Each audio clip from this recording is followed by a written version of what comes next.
Hi guys, so for this week we all had a series of a function to solve, and my function was f times x equals the square root of 2 minus x plus 5, and you can see that right here.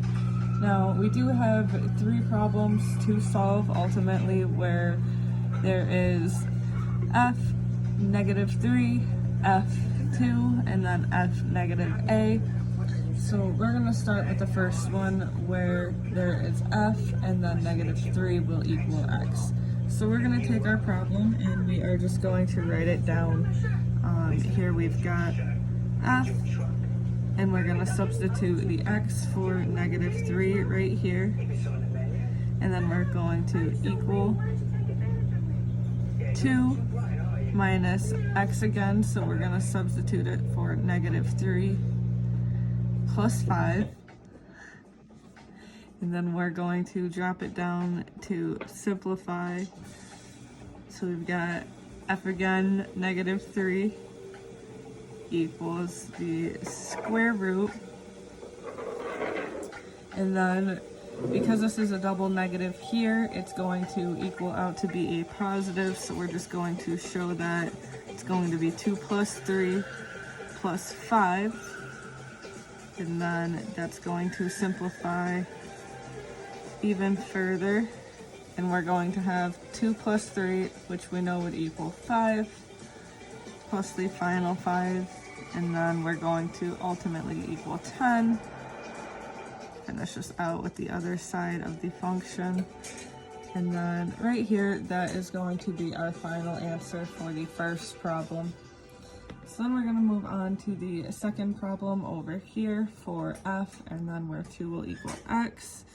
Again, we are just going to write down our problem f, substitute x for 2, equals the square root of 2 minus x again, where we substitute for the 2 here, plus 5.